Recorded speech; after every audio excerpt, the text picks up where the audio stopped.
Hello, ladies and gentlemen. Just so you know where this is coming from, we were trying to freestyle a beat at first, and we're just trying to have fun with this. But technology decided not to work for us, so we're trying to think outside of the box, and we're just going to do a quick podcast style and say, fuck you, technology. You can't stop us. Yeah, and just so you guys know, it's Bonu Music and Jordan Williams here on the podcast. Like he said, we're having some technical difficulties trying to pull up a good beat, so we're just going with the flow, and I guess now it is becoming a podcast style. And yeah, I guess I hope you guys enjoy our discussion on how to escape the Matrix. Eventually, we will be adding some video to our podcast, so you'll be able to see our lovely God-given faces and bodies. But for now, we're just going to stick to audio. It's going to be a creative process and journey throughout. We will do some freestyling sometimes. We'll have different musicians on sometimes. We're even going to do live podcasts from some music festivals, so be sure to look out through this great company called Space Orchid Entertainment. Or is it Space Orchid Collective? Space Orchid Collective. We're new. I'm still learning. My apologies, guys. And we appreciate you guys hanging out with us because we are learning everything, how this process works, and you'll be learning right along with us. So buckle up. We got some stuff to talk about. And I do want all of you to know, listening out there, that Mr. Jordan is actually Archangel Michael in disguise. So don't let this guy fool you. He's really close with God, and he's a really great person, and I'm thankful to be able to say I'm friends with him. That's really sweet of you, Trent. Thank you. Yeah. And I'm honestly humbled and honored to be your friend too. It's been an interesting couple of years that we've been friends, and I'm really looking forward to all the years that lie ahead of us. You know, I like that you said interesting couple of years. People don't know our friendship. And rather than giving our life story, relationships seem to be something that nowadays with social media and technology, a lot of people can struggle with. So let's kind of bring people on this first podcast a little bit through our relationship and how we became friends. Do you want to tell the perspective of you walking through my mom's door, and then I'll tell the perspective? Yeah, sure. So, quick backstory for the first time me and Trent met. Our moms were friends. They had known each other, hung out a couple of times. And I had just moved back to Sarasota after I left to the other side of the state. And really, I wanted to make new friends. And my mom was like, hey, let's go to my friend's house. She's got a son about your age. His name is Trent. He plays video games. You guys will probably get along real well. Oh, and he smokes weed. Great. Easy. I don't smoke weed anymore, by the way, guys. That's a story for later. Asterisk. So, walking through that door, I saw Trent on his laptop, literally in the living room, just got his headphones on, and walked up to him, was like, hey man, you smoke weed? Oh, all right, so I'm going to interject a little. We're going to go way back, because Jordan and I actually met once before that. You're talking about that time? Yeah. Oh my God. I was talking about that time originally, but then I remembered. So right. I was a teenager, masturbated a lot, went to work, and played a lot of video games like a lot of teenagers do nowadays. Hey, I still do those things. Thank you, Jordan. Thank you. Glad one of us said it. And so, he came over to my house, and Call of Duty Modern Warfare 3 was the Call of Duty at the time, so I was sitting there playing. I think I only had one remote. No, we had two remotes at the time. Yeah. Yeah, so we did a little 1v1 quickscope thing. I had to go to work for Publix. I was already in my uniform when he came over, actually. So I was like, hey, bro, my room's your room. Feel free to just keep playing the game if you want. I got to go to work. And I never saw the motherfucker after that for 2 more years. Yeah, literally 2 years. And honestly, I don't know. I wasn't looking to make friends at that time because I was socially awkward, so I wasn't really in anything like that. But then back to what Jordan was talking about, he came up to me. I have a different perspective on it, all right? So I'm sitting there on the couch, and this motherfucker walks through the door. Do you mind if I curse on our podcast, Jordan? I believe that vulgarity, and especially using curse words, I think it imparts a certain level of honesty, so curse away. Cool, thank you. I just wanted to make sure, because we mentioned Steven Crowder earlier, and he said he was a little vulgar. If you haven't checked out his podcast, though, he's a character. So anyway, Jordan walks through the door, and this poor soul of a guy gets freaking caught up in my cousin's world. My cousin named Jonathan Day, God bless his soul, has been through some trials like all of us. But at the time, he's grown a lot as a person, and he wasn't the most socially adept person. So he goes up to Jordan and tries to just latch on like a motherfucker looking for a friend around here. And they go out back with the parents, where I didn't want to be with the parents, and they go smoke some weed out back. And I'm sitting there looking at it, and I'm like, oh, that poor guy has no idea what he's getting himself into. And then finally, by the grace of God, like, I don't remember if I went out and said something or you just came back inside. I think I came back inside, yeah. Did the parents tell you to go back inside? Yeah. Okay, cool. So thank God for our parents. He comes back inside, asks if I smoke weed, and I'm like, yeah, man. Yeah. And I closed my laptop, went over to his house, and we smoked a lot. Yeah. Jonathan, not so much. Jonathan, not so much. And it was really interesting because for the first maybe like 20 or 30 minutes, I really thought that like maybe Jonathan was going to be this friend that I had been looking for.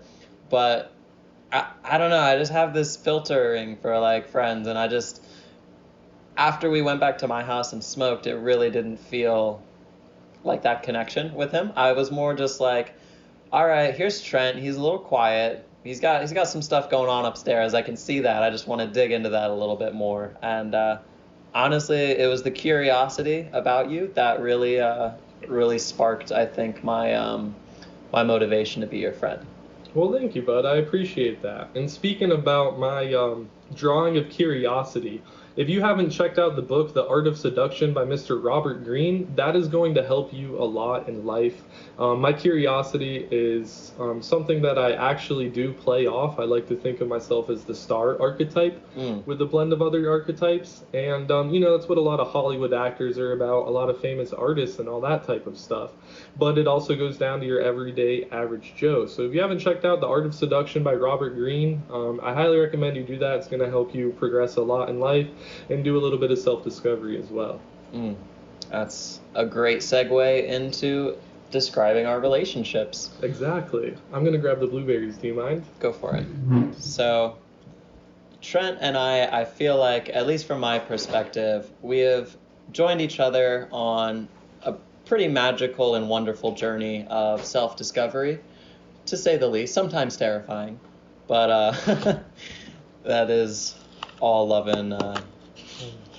Oh, sorry guys. I just got distracted by these beautiful blueberries Trent just brought to the table. And you know I never drink, ever.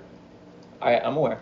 But you have Red's Apple Ale in there? I do have Red's Apple Ale in there. And it feels like a podcast type of thing. All right. Oh, ladies and gentlemen, I haven't drinking since my 21st birthday, and I turned 23 in 2 months. I literally never do this.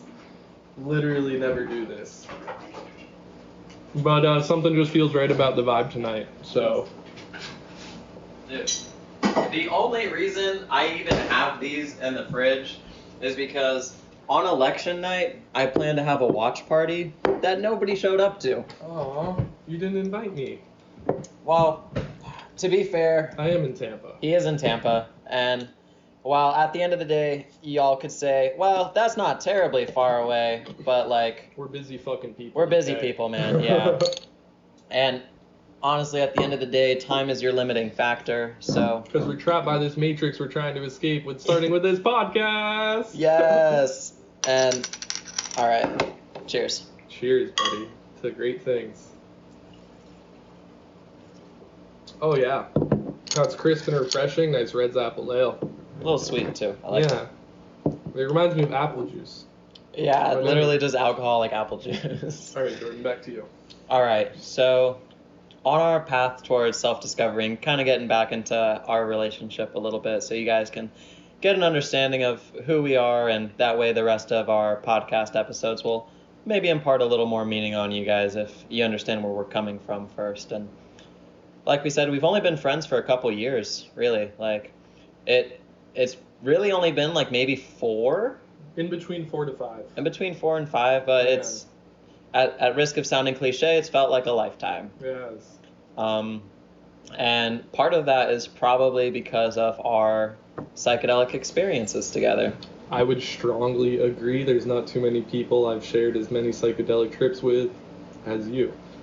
Wow, that is that's humbling. Honestly, I appreciate that. That is flattering that we were able to share that together. And I actually, so Jordan now owns a business or co-owns a business, and they sell shrooms. Or no, I'm sorry, legal cut. They don't sell shrooms. They actually sell spores, which are completely legal. Thank God to our government, which there's loopholes in the laws. And I like to think I helped nudge that forward a little bit, because Jordan was more of a partier and drinker type of person, and then he met me, and I introduced him to the world of psychedelics. Yeah. In a lot of my experiences, it was mainly drinking alcohol, and to be honest, I never really enjoyed it. Like, it was mainly just because everybody else was doing it, and I guess I was really looking for just something different, for lack of a better word. And ladies and gentlemen, this man got me to roll for the first time, and here's a crazy story that you might not even believe. You're not gonna believe it. You seriously won't believe it, but he was there.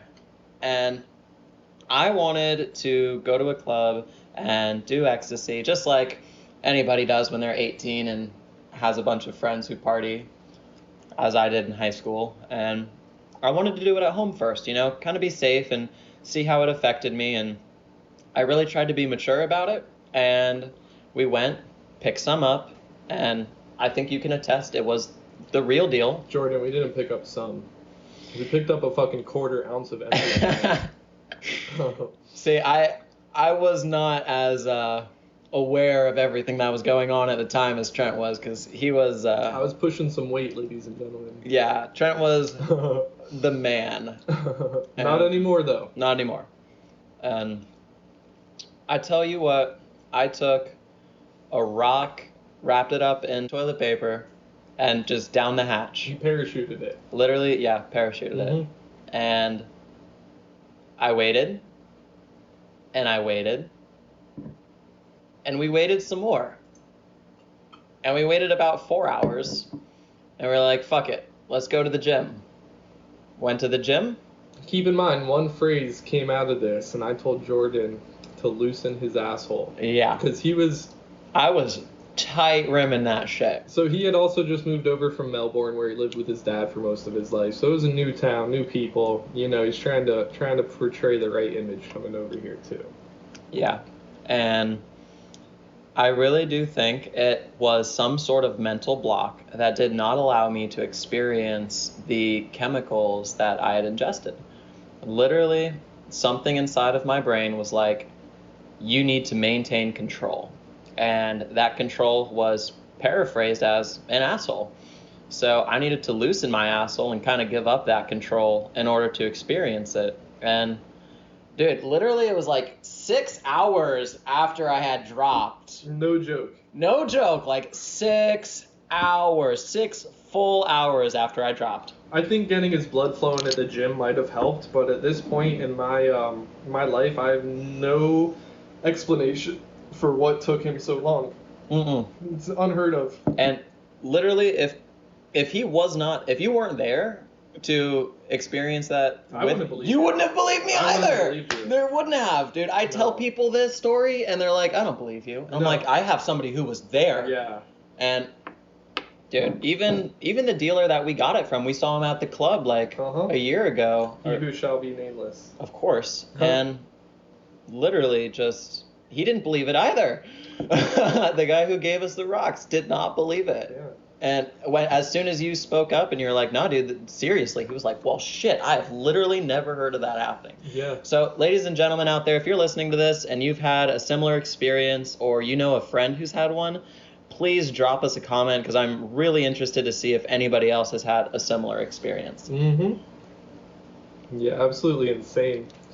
And then he actually ended up going home, and it finally hit him while he was alone at his house. Yeah.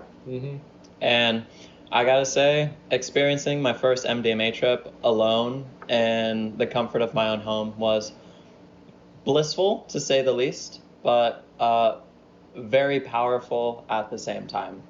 There were several times that I felt like I was talking to my deceased grandma, and she was just filling me with these waves of love and motivation, saying, everything's going to be okay, just live your life and spread love and share love. And I really think that's the most important message that people can get from MDMA, and I feel really blessed to have had it as my first experience, and I feel also really blessed that you were a part of giving me that experience, because I know without you, Trent, I would not have, definitely would not have experienced that. So I want to formally and officially thank you for giving me my first MDMA trip.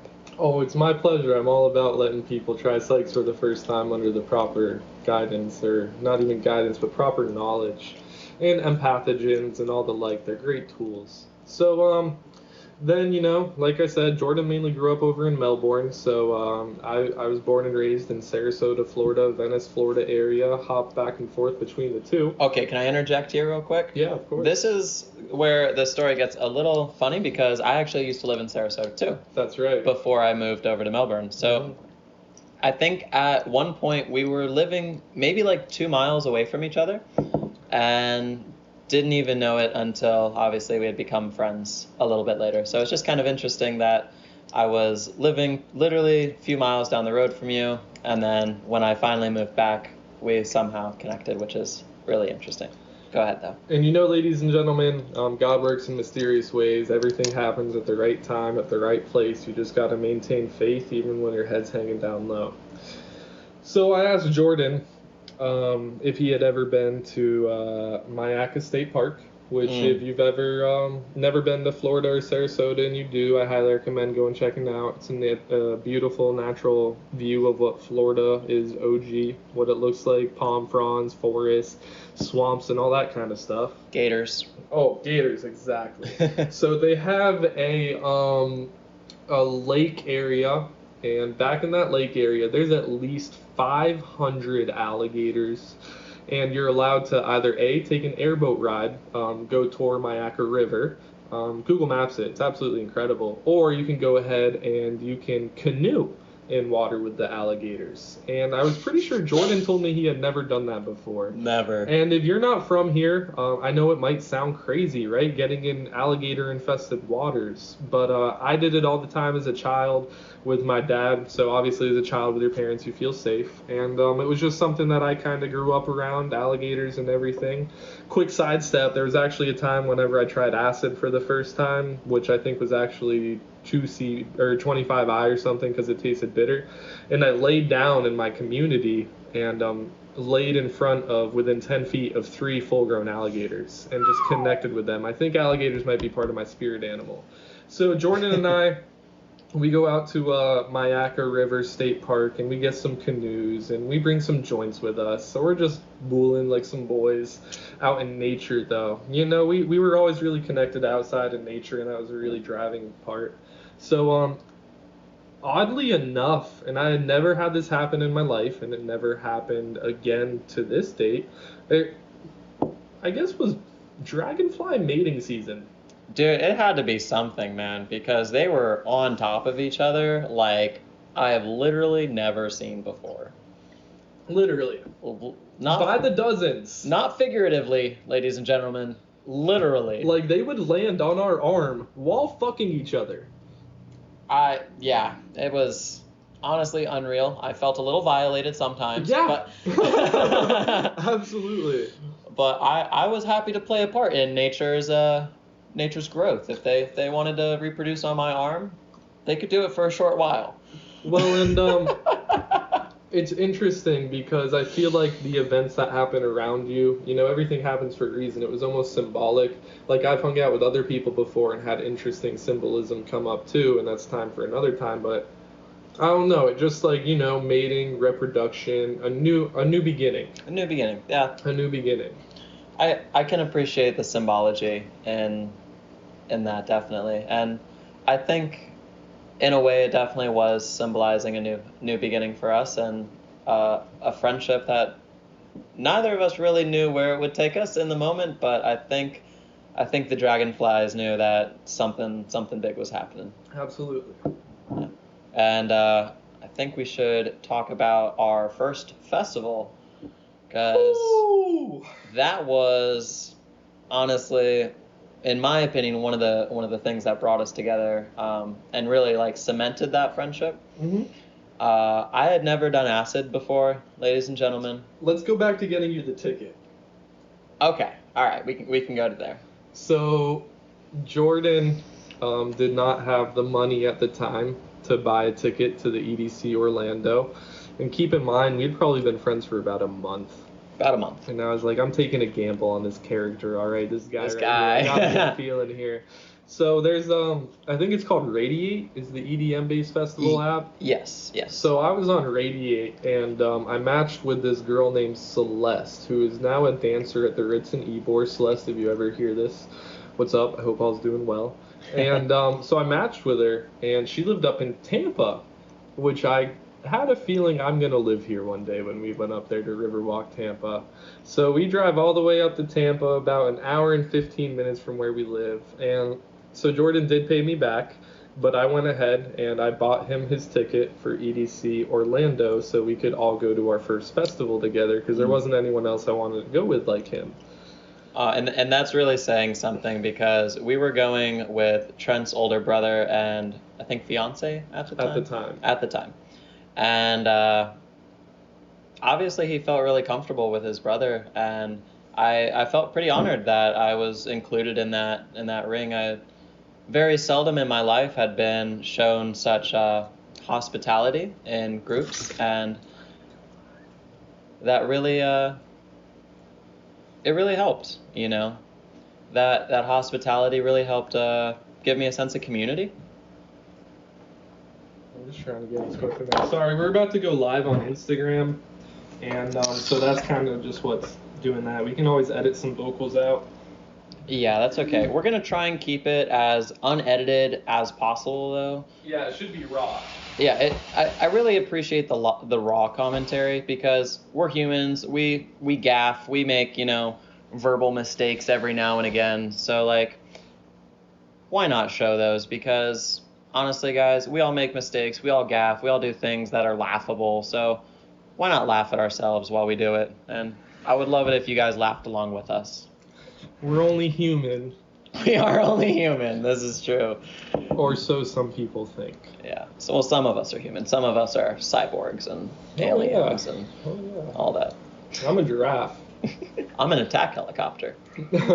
Now, keep in mind me saying that. I want you to know, if you're part of the LGBTQ community, you have my full support. I fully stand by you. Anything you want to do in life, as long as it's not harmful to others, and I'm pretty sure Jordan's the same.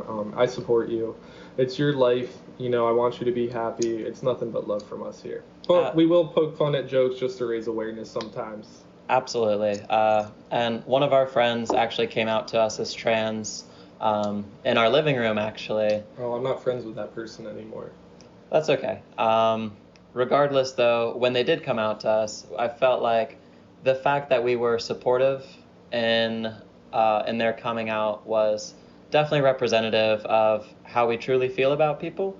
And what Trent said is true. Like, it's really just all about being a good person and showing that, love is love. And I got no problem with who you're loving, man. Just speaking of love, EDC Orlando, I believe it was 2018.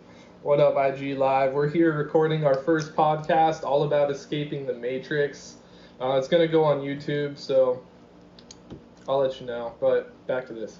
So, Jordan had never taken LSD before. And I don't know why. I've talked to a lot of my friends, and I seem to get some of the strongest LSD some of my other friends have ever done. And I understand how powerful of a substance this can be, especially one's first time, and especially at a music festival. So instead of only having us do LSD, we candy flipped. Yeah. And I was okay with it because I had previously done MDMA in the comfort of our own home, in my own home, and I think we had gone to the club a few times, also rolling. So I definitely felt comfortable in the environment, being around a bunch of people. It was just the acid that I was unprepared for. Oh, yeah. Absolutely unprepared. So I think I started feeling it a little bit before him, so I'll explain what I was going through. So it was kind of sunset, EDC Orlando, and So Boombox Cartel, who I'm sure a lot of you are familiar with if you're listening to it. If you're not, go check them out. A wonderful duo. I believe they're from Mexico or something like that, and they have great, amazing trap-infused music. So, boom, I'm sitting there, Boombox Cartel, and I am starting to get absolutely fucking floored by this acid and MDMA combo. And before I knew it, I saw myself from up above the crowd, and I was looking down on my body, a little bent over, flapping my arms as if I was a bird flying. Wow, that's impressive. Yeah, and there was a girl I saw behind me, and she was cheering me on, and it was amazing, and that's part of the reason I love the community. You can let your inner animals fly, and people are going to accept that, and it's a beautiful thing. I think it is a beautiful thing. And one thing I'd like you to touch on real quick is your previous experience with acid, because that was not your first time taking acid. It wasn't. It wasn't at all. I had been pretty experienced with psychedelics up to that point in time. And, yo, Mike! I fucking love you, buddy! Josh, I love you too, buddy. I thought I saw you in here. You're an awesome guy. I'm glad to have met you. Oh, wait, is that Hai Chi? Oh, no, that's Tyler. Tyler, what's up? What's up, Tyler? All right, so the very first time I had actually ever taken acid, I was going to go to the county fair and do it. But my intuition told me not to. Thank God I trust that motherfucker because he's a wise-ass dude. So, because if I would have done that, that would have been a terrible first acid trip. So I was actually with the person who we were talking about, was at first lesbian and then came out to us as trans, who was my best friend at the time. You know, people split apart, stuff happens. I got nothing but love and respect and hope they're doing well in life. And their family too. And so she, it was she at the time, we're over at my house and I take the tab and we start to play Monopoly or something like that. An hour goes by and I tell her, hey, I'm not feeling anything. We can just go ahead and go to sleep, not knowing that acid can sometimes take an hour and a half to jumpstart. So she falls asleep and I'm sitting there in bed and I'm like in and out of this half awake, half asleep state. And within this state, I had Jack Johnson radio on in the background. Excuse me. So craziest thing I still can't explain to this day, as well as a couple other trips I'll get into.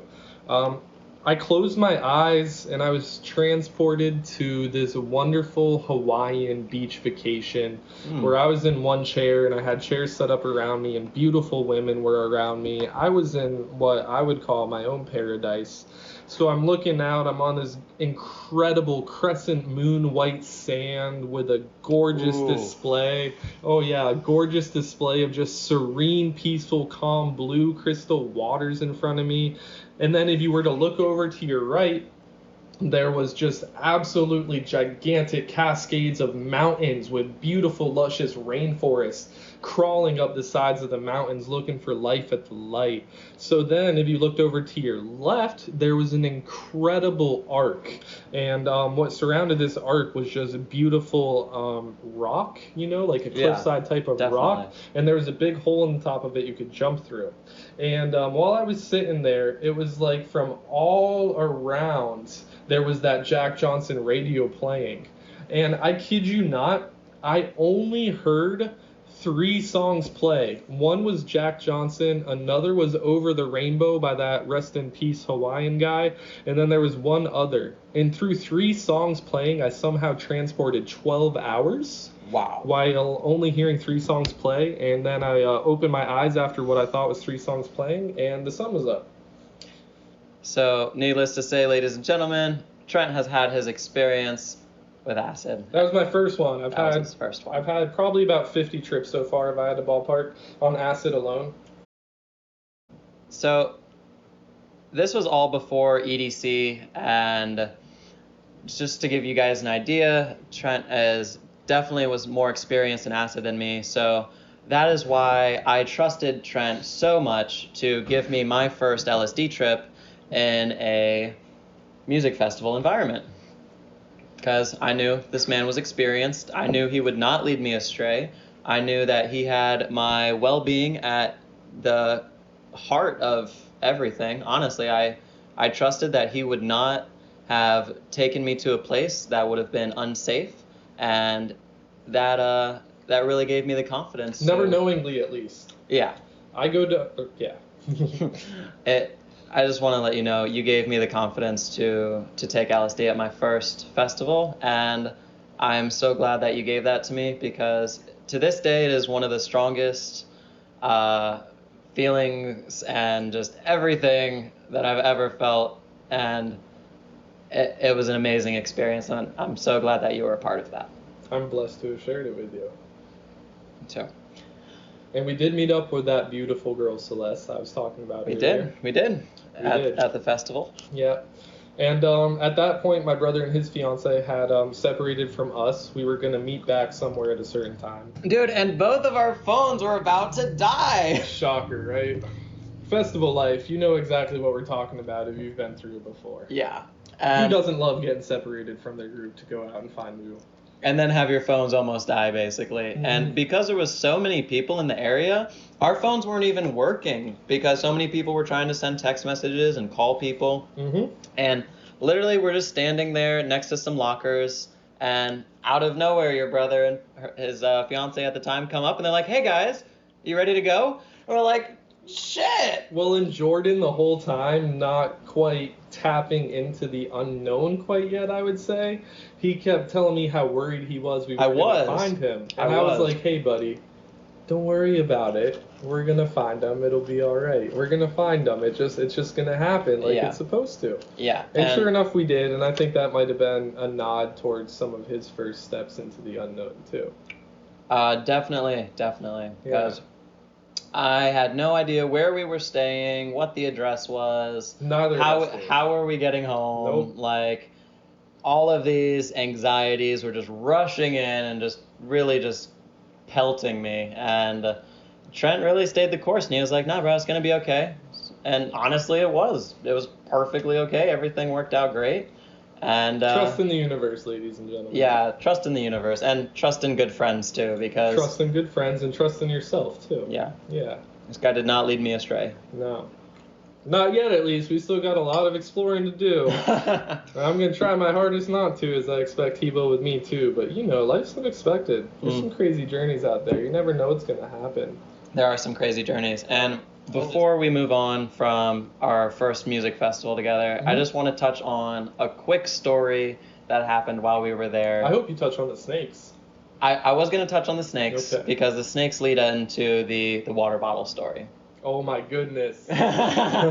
So, I am essentially peaking at this point.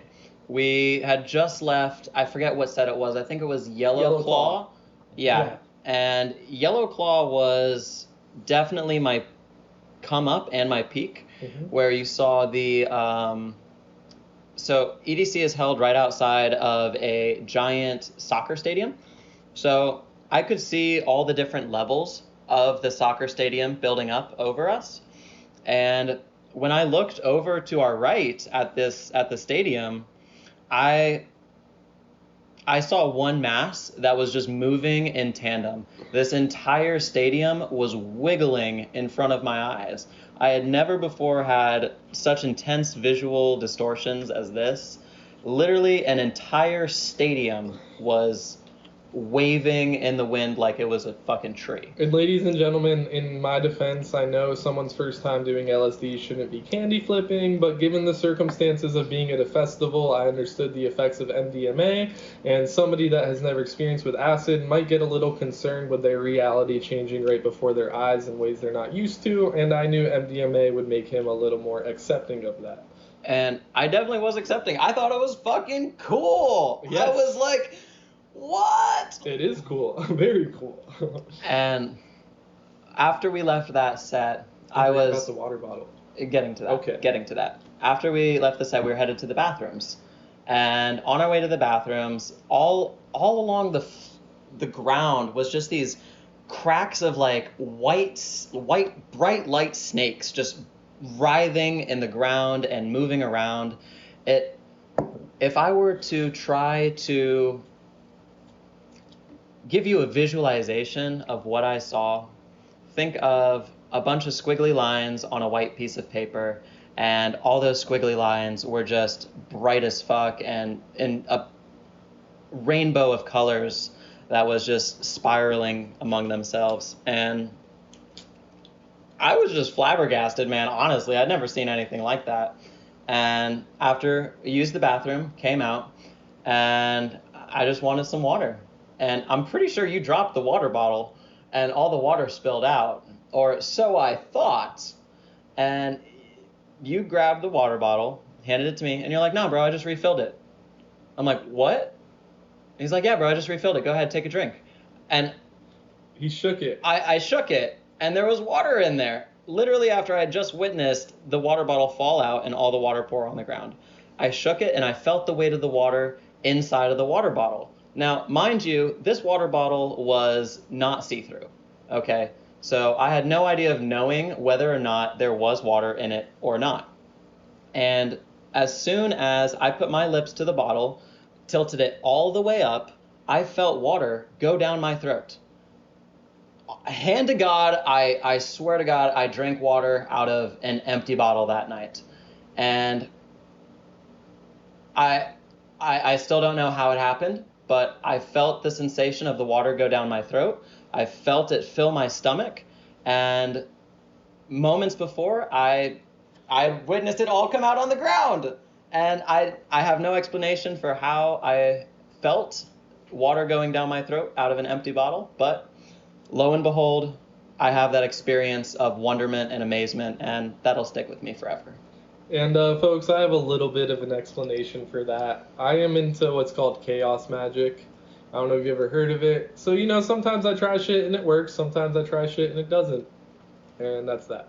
And that time it definitely worked. That time it doesn't always work, but when it does, it's fucking hilarious. Where did our friendship go after that? Holy shit. It probably went vegetarian. You're right. We actually started working out a lot and eating a lot of vegetarian food and really just getting into the health kind of side of our lives. Yeah. Being outside a lot, bike rides. One thing I got Trent to do was eat outside. Oh, yeah. I really enjoyed, I really enjoy the feeling of nature, like around you when you're eating a fruit smoothie. The sun on your skin. The sun on your skin, yeah. It's just... the birds chirping in the distance. It's wholesome to eat outside. Yeah. It's nice. It's a different kind of vibe. It's a lively energy around you while you eat. It was comforting. Yeah. So yeah, probably went in that direction. We started working out a lot, being outside a lot, doing a lot of acid. Yeah. Jordan's going to the restroom, so I'm going to fill some empty space. Like I said, we were tripping a lot, and I think it's part of the reason why we are such good friends today. If you've tripped before, I know you probably can't trip with just anyone for the most part. You got to be comfortable with those people. And so we were working out. So I do remember one instance, actually. There's a trail by us. It's called the Legacy Trail, and we thought it'd be fun to put an eighth in a joint, ride our bikes to this spot on the Legacy Trail during sunset. And I remember that. Yeah, so it's like this little bridge that goes over water at one of the spots, and at this little bridge, the ocean or the Gulf at that point is literally like streaming right below your legs. There's boats that pass by, the painted sky with radiant oranges and purple hues. All reflecting against the water that was right beneath our feet, too. Yeah, so we brought an eighth rolled up into a joint out there, and we would hop like the little... like safety fence, basically. Yeah, we hopped the little safety fence so we could get down onto the pillars that held the bridge up, dangle our feet over the water, and it's just beautiful. But tonight was different. It definitely felt a little different. You know what I'm talking about? Yeah, I do. Okay. This is something... Now, me and Trent had gone on several bike rides before that, and this bridge was one of our favorite spots to stop at, just because... My bad. You're good. This bridge was a good bridge, man. Like, it had a nice spot of, like, you could see the Gulf, you could see the sky. It was very open, and... some beautiful houses. Beautiful houses, yeah. And when we had hopped over the side, and as Trent mentioned, it was a little, Hey, that's all you get. a little If you wanna darker. Watch the rest, I'm sorry, you gotta find it on YouTube. Trent's just ending his live stream on Instagram here real quick. So we hopped the fence. We were smoking literally an eighth joint, and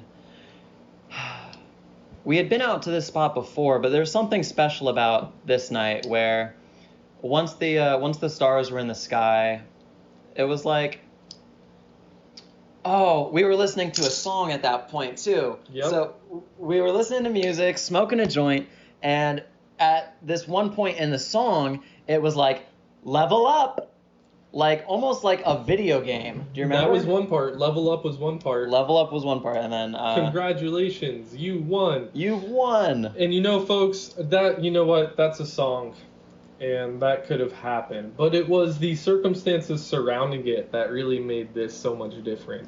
We're looking up in the beautiful night sky, and in the distance, we see literally this huge orange ball just glowing in and out of existence. Now, don't get me wrong, we were high, but we'd smoked plenty of weed to know this was not anything like just being high. Yeah, and also talking about it, because you were like, dude, you just saw that, right? I'm like, yes, I did just see that. And then literally maybe like not even 15 seconds later, it popped back up again. And it happened for another like 5 minutes on and off. Oh, it was a long time it was happening. And our perception of time is a little different. Oh, yeah, for sure. And so whenever, keep in mind, I went back and I wanted to research this to make sure I wasn't crazy, and I can't remember the names for it, but there was some scientific explanation for what the planets were doing at that point in time. Yeah, I think it was it Saturn or Saturn? It was either that or Jupiter. Yeah, I think it was Jupiter. I think it was Jupiter, yeah. Which is interesting because I don't think Jupiter's orange, but that's the way we were perceiving it. And so it's just interesting. Neither of us had ever seen that in our whole entire life. And mind you, the entire time we were second guessing ourselves, like, is it a satellite? Is it a satellite? Nah, bro, it's not a satellite. It can't be, because it was too inconsistent. You know how satellites, they'll beep, like, beep, beep, beep. Like, it's pretty obvious to tell, but this was so inconsistent to the point where it couldn't be a machine. Mm-hmm. And that's what made the song so significant. Congratulations, you won, or you leveled up, whatever it said. And then we kind of looked at each other, too. And I think we shared a similar thought where it was like, we were tapping into that kind of unknown energy almost. Yeah, and it was like, all right, we won. So now what do? Do we keep playing and try to get higher, or do we just quit since we won? And we both agreed. We keep playing. Yeah, try to get higher. What's the point in stopping if you've won? Now it's time to figure out cheat codes, play the game a different way, all that kind of stuff. Exactly. And man, that was definitely a pretty interesting part in our escapades out, I think. Let's see. Now, where do we take our listeners next into our friendship? That's a good question. So, we hit on MDMA first experience. We hit on acid first experience. We hit on first festival. We did getting healthy, going to the gym, and ladies and gentlemen, let me tell you what, I had worked out before, like in what I thought was working out in high school and like conditioning for football and whatnot. Trent, ladies and gentlemen, Trent goes hard in the gym. Now, I know a lot of people say they go hard, but Trent lifts heavy as fuck weights, bro. Like, this man pushes himself, loads up 245 plates and is like, yeah, bro, you can bench this. No problem. You got this. I'm like, dude, this looks heavy as shit. Literally, probably could only do it once or twice, but over the course of putting me through this really heavy weight, I was eventually able to just pump it out. And honestly, that's something I've always admired about you, Trent, is how heavy you're willing to go and push yourself, because it's only at those moments when you push yourself that you really realize how much you can fucking push. It's true, thank you. By all means, man, you've been one of the best workout partners I've ever had. And recently I've been working out with my friend Tristan, but it's more of an endurance kind of workout. He's a different. Yeah, and I appreciate the difference, because you're very strength oriented, and I think having a strong base, a strong core, just a strong built frame. Ladies and gentlemen, 10 times out of 10, I would rather fight than run away. It's just who I am. And that's why I work more on my strength than my cardio. That's just my best explanation for it. He's a big dude. I would not want to fight Trent, ladies and gentlemen. I would not. I only have love for this guy. Absolutely. And I'm happy that he's always going to have my back, and I'm always going to have his back. Absolutely. Touching on that a little bit, I'd like to go into our club experience a little bit. Oh, Lord. Because I do... Club experience? Experiences. We've had many. So, I really think that our working out improved our club posture. Now, what I say by club posture is how we held ourselves and carried ourselves when we were in the club. And folks, I just want to interject. We're not one of those fucking pickup artists. We're not saying we went to the club to pick up girls. We went to the club because we enjoy the EDM lifestyle and community. Yeah. We enjoy having a spot to dance, and we enjoy the music. And that's why we would go to the club, as well as time with each other. Coming from a smaller town, it gives us something to go do. And I agree with that wholeheartedly. So don't expect us to spit any game. Get the fuck out of here. You're on the wrong channel. Literally, I don't think there was a single time at the club that I danced with a girl. That we went to. I can't say the same. You can't say the same, but that's okay. Side note, I always enjoy dancing with myself more than I ever enjoyed dancing with anybody else. And I like dancing with girls, and I'm just going to keep it at that. And while we're on the subject of dancing, I will say Trent taught me how to dance at the club. I did not teach Jordan how to dance at the club. MDMA taught both of us how to dance at the club. So we have two different perspectives here, guys. I took the confidence that the MDMA gave us, and I really channeled it. But I channeled it by watching Trent. Literally, like, I don't know if you know this, but when we were dancing, I felt a little nervous, a little out of place. I had never really danced like to my own dance before. I've always seen these dances that people do, the TikTok. Twitter dances, the TikTok dances, but we all know that's not really dancing. Just observing how you move to the music, you were very your chest and your shoulders were really in it. And I like how you dipped in and you dipped out of the music, you were literally in the flow of it, and just kind of getting that to this day, I think we dance pretty similar. If you ever see us in a club together or at a festival, we're pretty much vibing on the same level. And that's why I like to say, you taught me how to dance, as far as you gave me a basis to base my own dancing off of. Interesting. And I really appreciate the base that you gave me to dance off of, because it was very confidence building. And not only that, but accepting, because you didn't give a shit what I was looking like next to you, because we were just enjoying it together, literally. And I'll be honest, in that first maybe 20 minutes of us dancing in the Red Room, just getting the MDMA flowing in our system, it was a roller coaster. At first, it was very anxious, very anxiety. And next it was a little more accepting. I was definitely starting to get the groove of it. I stopped looking around at other people. So I cared about initially how other people were looking at me, or if they were looking at me. And about 5 minutes into dancing, I would look over at you and you would have your eyes closed. You'd dance with your eyes closed. So I was like, you know what? I'm going to try this too. And I danced with my eyes closed, and it was so much fun, bro. So much fun. And jumping ahead a little bit, there was this girl who was trying to get my attention one time we were at the club, and she's like, open your eyes, open your eyes.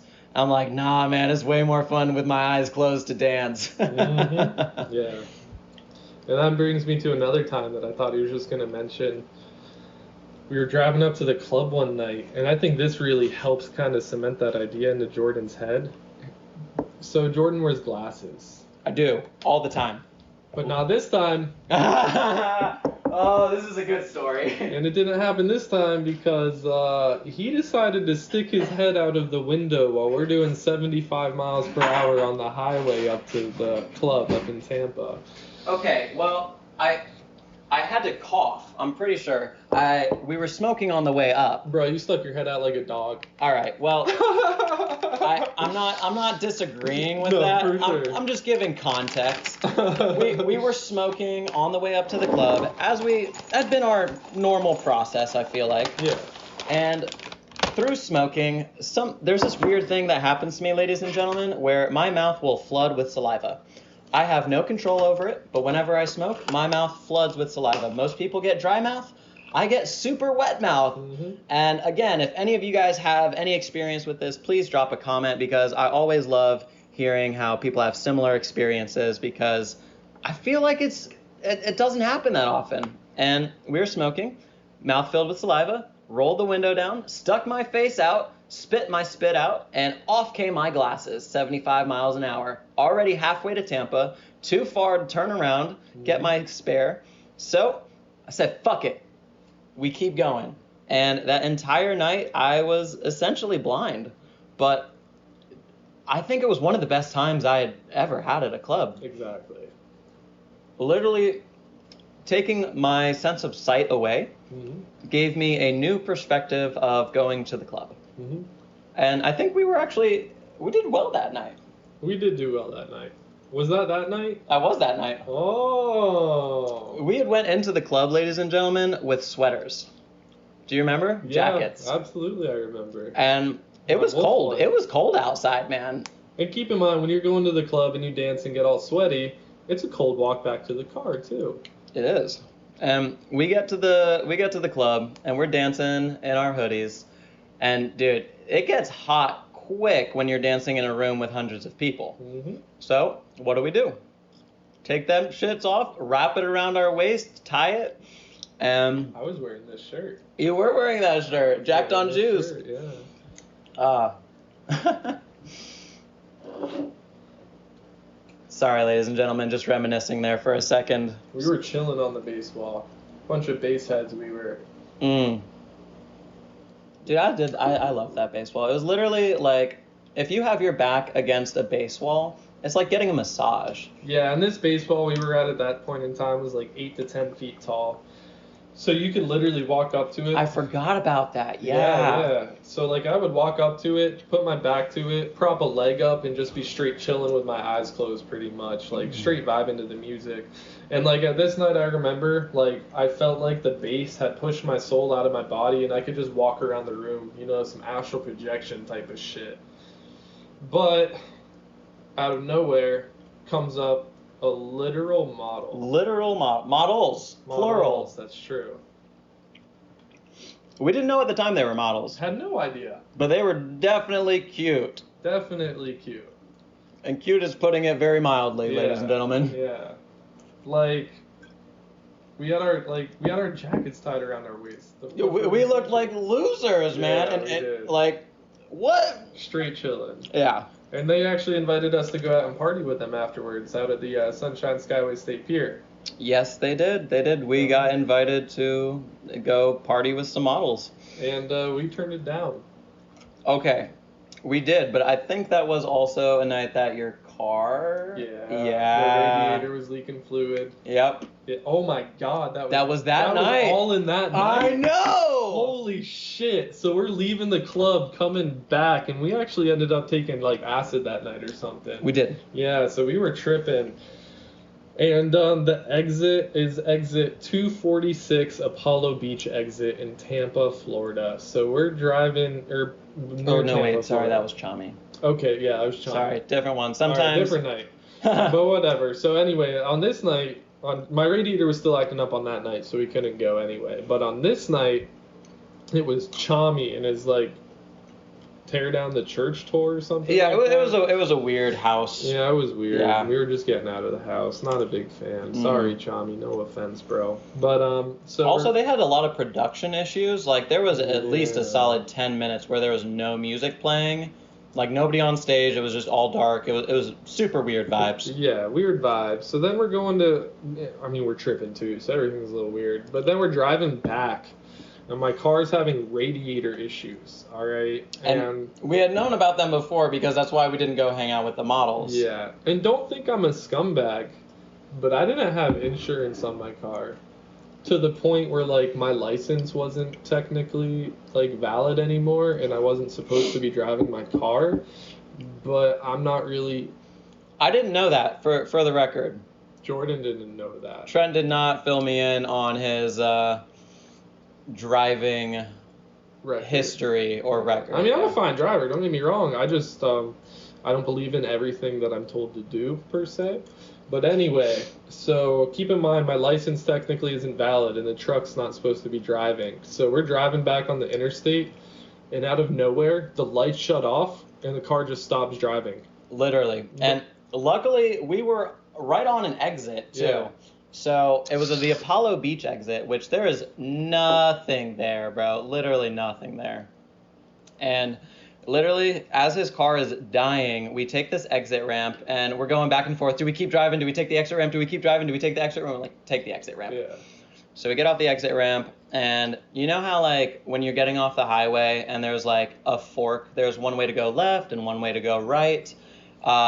There was this, like, middle area, and we just ditched the car right in that middle area. Yeah, we had to ditch the car because what if a cop comes up and asks what's going on, and he has to see my license? And While we're tripping sack? While we're tripping sack, and then he's like, well, how did you end up here if you're not supposed to be, you know, all that fucking bullshit. And luckily, Trent didn't fill me in on everything that was going on in his head because I probably would have gotten a little more freaked out than I needed to. Mm-hmm. Trent was very mature and kept that all to himself, and we were very logically oriented. Yeah. We went to a safe space first. We walked probably like half a mile to some buildings where there was lights. You know, we could...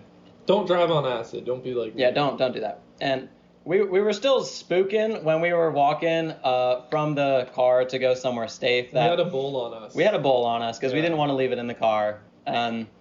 As we were walking on a sidewalk, finally, there was a cop that turned on the street.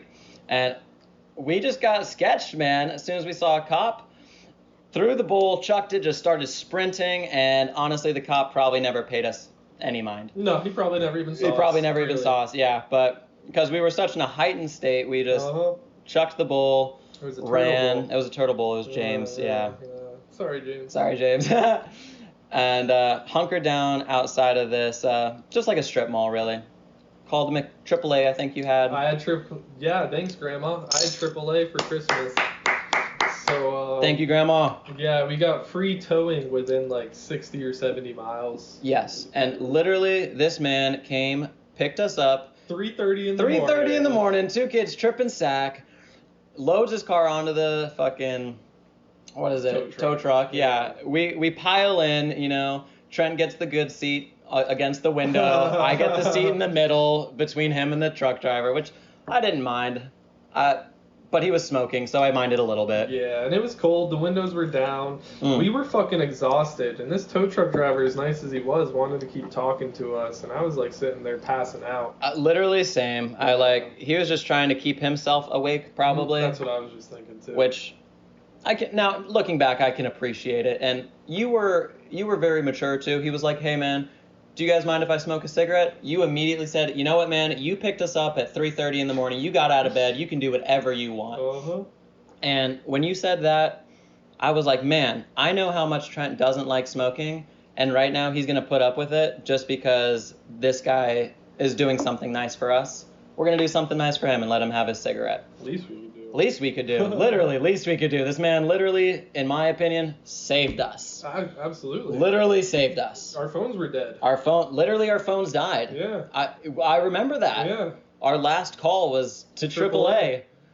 Oh. That's why we couldn't walk too far away, so we could keep looking over at the truck to see when the tow truck got there.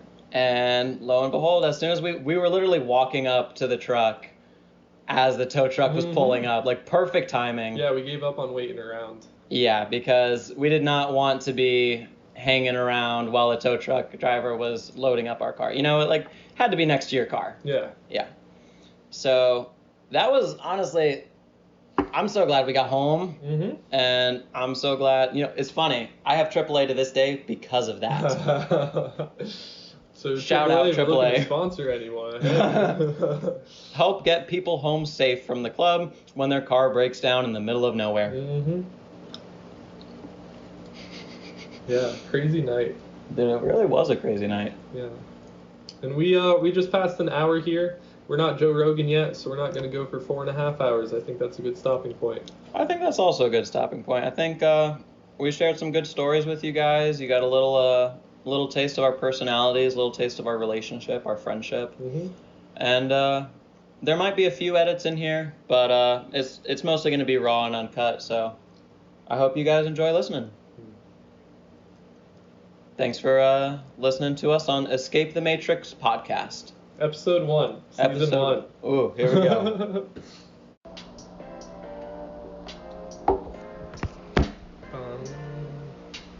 You turn it up a little bit. Escape the Matrix and Satan's temptations. One day we'll make it, maybe shit. It's today. I don't really know, but we making a plan. We gonna pray so high up in and fuck. I'm losing my train of thought. That's okay. It's freestyling and we're just getting warmed up. So hey, ladies and gentlemen, if you a fan, put your hands up in the club.